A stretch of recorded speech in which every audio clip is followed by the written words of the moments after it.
So, we have the Skull and Bones Year 2 announcements trailer, and it says at the bottom, final content is subject to change and will be made available throughout Year 2. The thing is with this, I believe this is dropping today, so you guys might actually get hands-on, like we all might get hands-on, with Year 2 Season 1, like a few hours after this video goes live. And I've seen that someone, I can't remember where I saw it, but I've seen someone say that Year 2 actually looks really, really good. So we're going to go through the announcements trailer. We'll talk about it briefly, like as it's going through, so on and so forth. And then we're also going to go through the patch notes. There's a full-on patch notes list, and we're going to do all of that in this video. So, let's jump into the Year 2 announcements trailer. I really want a big ship. Something like big, big, big.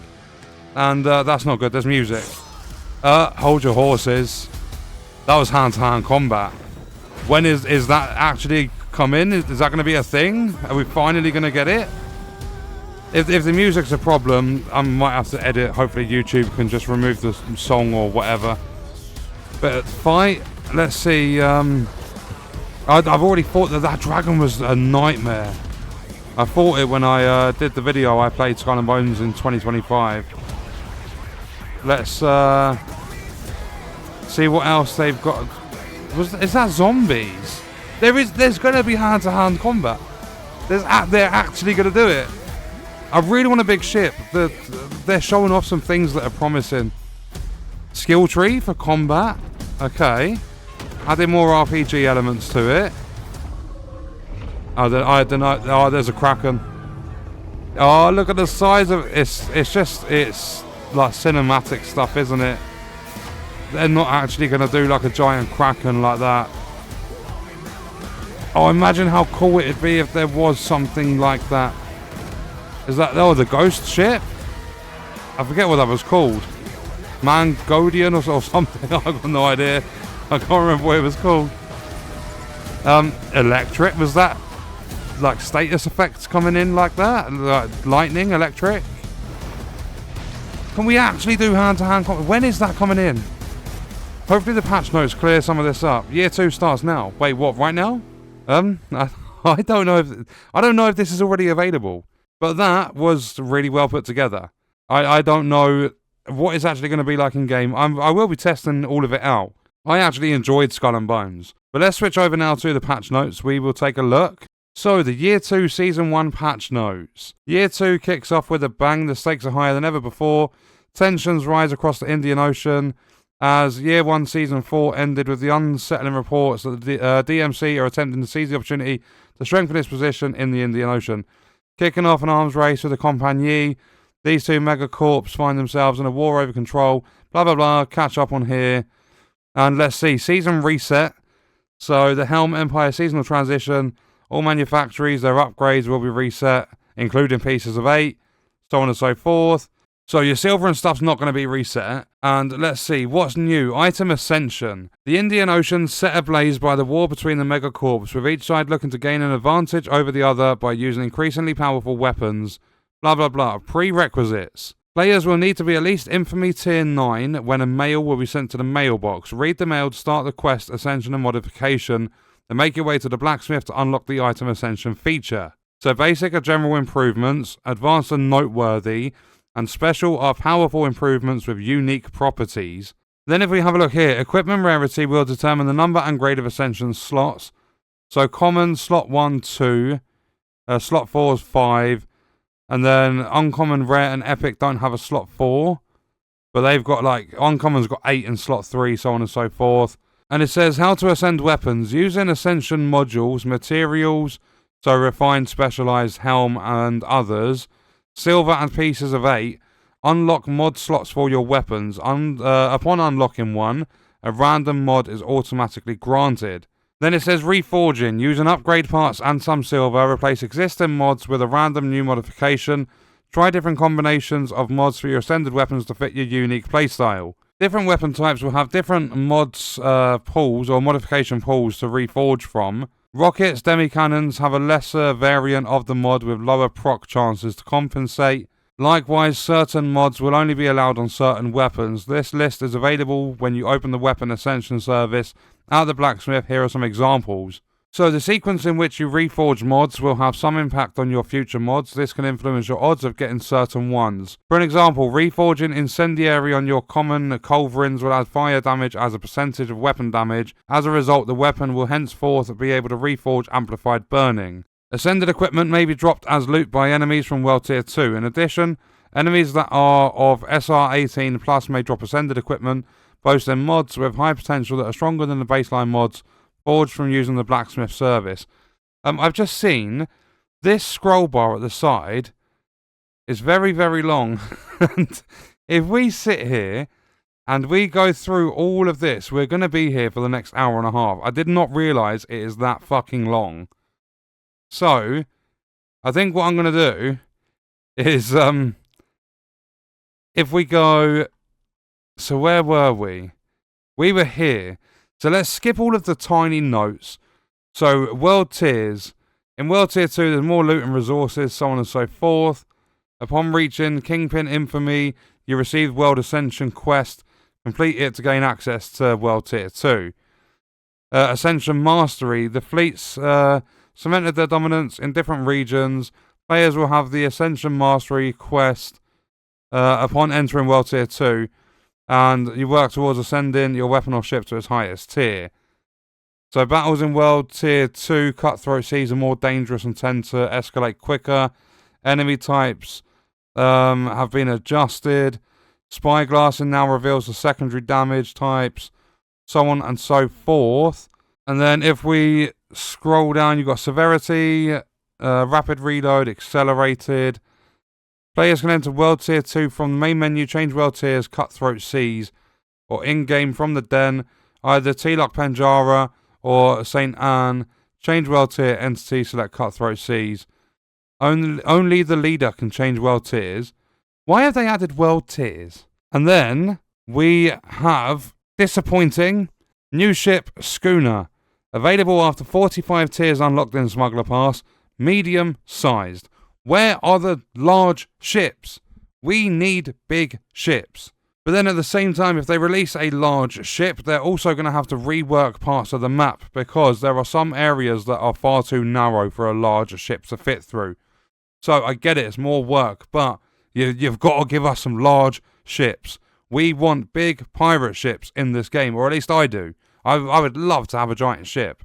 So you get Fury as your perk. It's a DPS-focused ship. Excels at dealing damage with its broadside and is especially efficient with explosive weapons. Upgraded to unlock the secondary perk Volatile. All weapons equipped to the broadsides will deal bonus 20% explosive damage and decreases explosive weapon reload time by 10%. New status Shell Shocked. Shell Shocked is applied to targets when using explosive weapons. Upon activation, it disarms the target for a brief period which lasts for 5 seconds. The attack also deals AoE. Smuggler Pass highlights. Epic Explosive Long Gun. There's Epic Major Furniture Worm's Breath Churner. Major Emergency Locker. Then you've got Epic Armor, Silver Sentinel, Rare Armor. And then Seasonal Spoils, Rising Heat, Ascension Modules. So on and so forth with that. New favors last 3 hours upon use. Reduce time taken to refine objects and gain bonus event currency when sinking event ships. New pet Tiger Cub. You get him from the Smuggler Pass after unlocking 70 tiers. So it's more tiers in a pass to get a pet than what it is to unlock a new ship. Cool. I mean, at least they're giving people the opportunity to unlock the ship. And then you've got seasonal currency. You've got new equipment at Blackwood, seasonal items, weekly quantity refresh, time-limited items, epic ballista, demi-cannon, armor, more armor, major furniture stuff, minor furniture as well, ramrod workshop, decreases reload time of broadside weapons by 15%, increases secondary damage, deal or dealt by broadside weapons by 10%, time-limited event, the Honorless, available from the 6th of May to the 10th of June, so not even available at the start. So pirates are turning on each other, tightly controlled by the Mega Corps looking to exploit locals. Dubbed the Honorless, these scoundrels can be found heading to receive their coveted supplies. Defeat them to earn lucrative. Epic Bombard is the reward at the vendor, Divine Wind. After shock, summons a lightning strike after 2 seconds at the location a shot lands, dealing 2,000 electric damage. Okay, there's an epic demi-cannon, rare minor furniture. Lightning storms. Keep an eye out and avoid being struck by lightning while sailing. Lightning now strikes while in stormy weather. You'll see the water surface crackle with energy before it eventually strikes. And then you can hide your armor. You can now hide it. It disables the armor visuals on your ship while maintaining the gameplay effects. For gameplay purposes, you can choose to disable it from the game settings, blah, blah, blah, blah, blah. Gameplay updates, ship gear, score, rebalancing, ship upgrade, ship rank, and base ship rank requirements progression updates. The max ship rank has been raised from 13 to 15. Updates to the ship upgrades. The cost from 1 to 3 has been reduced significantly to make them more accessible and things like that. Shifting the weightage on how gear score influences SR. Base ship requirements on items. From Year 2 Season 1, weapons, armor, and furniture will have a required base ship rank. Fair enough, there's dev notes and things like that. A bunch of notes on that stuff. And then the ship upgrade changes. All ships can now be upgraded up till level 7. The Masterwork kit is part of the materials required upgrade from 6 to 7. So, whole health increased to 79,200 on upgrade 7. And brace strength goes to nearly 40,000. And then they've got manufacturing production diversification. New developments and intel stolen from the Megacorps have proved a boon for the rogues. So, what have we got there? Possible productions. That's in the Helm Empire. Then there's an upgrade tree for it. Combine different specializations to adapt your playstyle. Exotic material production. Unlocks production of materials located in the Sea People Capital Settlement. But it's going to be expensive. 12.5k pieces of 8. There's been a leaderboard revamp. The Smuggler Pass. Once 90 marks are obtained, a chest will be awarded for every 1,000 Smuggler points earned thereafter. They did all this in Division 2, didn't they? Did they? When you reached a certain... Like, you went through the world tiers, and I know this isn't Massive Entertainment that made Skull and Bones, but when you reached the max level in the Season Pass, I think it was, every new level, you got a proficiency cache, was it called that? There was something like that. Like, they've added similar features from the Division into this, like the world tiers and everything like that. Okay, what they've now done as well, contracts and quests. Contracts are now quests. Quest equals one time, contracts are repeatable. They've rebalanced the repair kits. So repair kit 1, 6,000 amount, cooldowns 30 seconds from 20. 2, repair amount decreased from 18,000 to 16,000. And tier 3's unchanged. Then you've got the enhanced ones as well. Combat and equipment rebalancing. All enemy ships take 50% increased damage from ramming. That's a big increase. And weapons, long guns. The DPS for all long guns in the game has been reduced by 15%, like more or less 15%. And for torpedoes, the max range of all of them has increased to 675 meters, except for Endless Requiem, which has increased to 540. Armor, they've rebalanced it. The window of immunity for Immortal Vessel has been reduced by 50% from 10 seconds to 5. They've done a bunch of different changes, even to the furniture and the ships. So we've got the Padawakang Siege updated. At half sails or anchored, increases weapon damage by 35%. These increases are massive, and the decreases. It decreases reload time by 15% for explosive weapons. And then look at this. For the Sandbuck, Scorched perk updated. Deal 5,000 burning damage, blah, blah, blah. A blaze will be applied to enemies in a radius of 150 meters. Increase damage to ships with the effect by 30%. And also Firebug's been updated. A blaze deals 100% more damage. Oh, but lasts half the duration. It decreased fire weapons reload time by 12%. New rare and uncommon weapons. You've got things like Brick Breaker 1 to 3. Uncommon Flooding Bombards, Piercing Demi-Cannon, Burning Culverin, Explosive Demi-Cannon. Refined the world event participation rules. The players who didn't contribute to a world event will now be removed from the event after a time window passes. The default window is 80 seconds, but it may vary. Convoys 140, Shadow Beasts, and that is 120. Ghost ships are 140. A warning will show up, so on and so forth. enemy archetype changes, and then they've done a bunch of stuff there with that. Activity changes.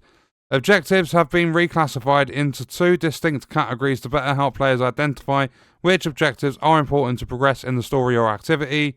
So quests have been introduced to guide players along scenario-based objectives. Contracts now represent repeatable objectives. A new quest category, Infamy Quests, has been added to better introduce new activities, features and services.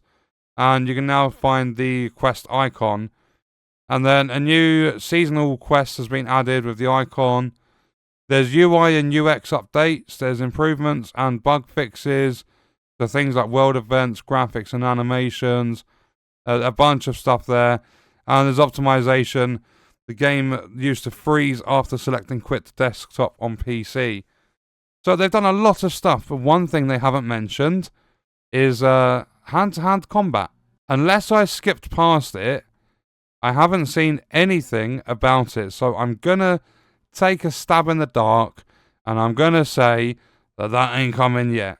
It's probably going to be Year 2, Season 4 or something like that. So while, at the first glance, this seems very good, like with the announcements trailer, they show you Year 2 overall. But when you look at Year 2 Season 1, there's a lot of decent in there. There's a shit ton of rebalancing. I mean, it's part and parcel of Ubisoft. They are always rebalancing everything. But I mean, you've got changes to this, you've got changes to that. You've got a couple of new features in there. There's one new ship, like you've got a new Smuggler pass and things like that. Where is the brand new content? Besides maybe a couple of world event bosses, besides a new ship, besides the things we've spoken about, where is the actual, I don't even know what they could do in the game. I don't know what sort of content they could do, but where is the content? Now, this is a brand new year. They're just starting Year 2, and it seems as though it's mostly bug fixes, rebalancing in the terms of buffs and nerfs, and then there's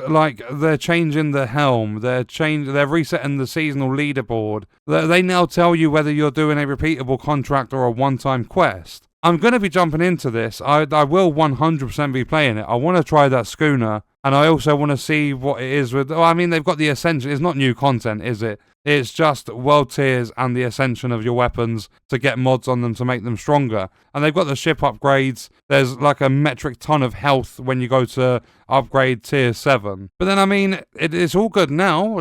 If this is a really good update, everything's playing nice and smooth, and the balancing feels good, they're just going to get to Season 2 and not have much to do, so they'll rebalance it all again. This game seems to be going down a very similar route to what the Division 2 did, where there was a minuscule amount of content, like actual content, and a metric ton of rebalancing all the time. And that came with bugs galore, issues everywhere. So I don't know, I'm a little bit skeptical, but obviously I need to jump on, try it out, see what it's like, and I will be back as soon as I possibly can to let you guys know about it. But that was a look at the announcements trailer for Year 2, and also the Year 2 Season 1 patch notes for Skull and Bones. And we are going to leave that video there. Let me know your thoughts and stuff about this in the comments, and I will see you guys in the next one. I hope you enjoyed it.